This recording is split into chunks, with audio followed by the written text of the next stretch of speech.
Hi friends, India to Sri Lanka ఒక mysterious bridge, దాని పేరే రామ్ సేతు. రామ్ సేతు అనే స్ట్రక్చర్ ఇండియాలో ఉన్న ఆర్చుల్మనై నుండి శ్రీలంకలో ఉన్న మనర్ ఐలాండ్, స్పెసిఫికల్లీ నియర్ టు తల్మెనర్ వరకు బే ఆఫ్ బెంగాల్లో కనిపిస్తుంది. ఈ బ్రిడ్జ్ని ఇంగ్లీష్లో ఆడమ్స్ బ్రిడ్జ్ అని కూడా పిలుస్తారు. హిందూ ఇతిహాసం ప్రకారం రాముడు తన భార్యని కాపాడడం కోసమని శ్రీలంక వెళ్ళాల్సి వస్తుంది. అప్పుడు వానరసేన లీడర్ హెల్ప్ తీసుకొని స్టోన్తో ఈ బ్రిడ్జ్ అయితే బిల్డ్ చేశారు అని హిందూ ఇతిహాసంలో మెన్షన్ చేసి ఉంటుంది. ఈ బ్రిడ్జ్ లెంత్ ఆల్మోస్ట్ 48 కిలోమీటర్స్ ఉంటుంది. శాటిలైట్లో ఇమేజ్ కూడా క్లియర్గా లైమ్ స్టోన్ సోల్ చైన్తో కనిపిస్తుంది. కొన్ని జియోలాజికల్ స్టడీస్ ప్రకారం ఇది న్యాచురల్ ఇసుక దిబ్బలు మరియు లైమ్ స్టోన్ ఫార్మేషన్తో ఫామ్ అయిందని చెప్తారు.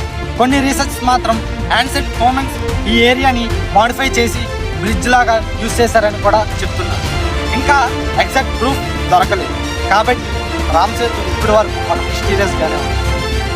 మరి ఈ రామ్ సేతు న్యాచురల్ క్రియేట్ చేసిన న్యాచురల్ ఫార్మేషనా లేదా రామాయణంలో చెప్పినట్టు యాన్సెంట్ బ్రిడ్జా? ఈ క్వశ్చన్కి ఇంకా క్లియర్ ఆన్సర్ సైంటిస్ట్కి కూడా దొరకలేదు. ఇలాంటి మరికొన్ని ఇంట్రెస్టింగ్ ఫ్యాక్ట్స్ కోసం మన ఛానల్ని ఫాలో చేయండి. Thanks for watching.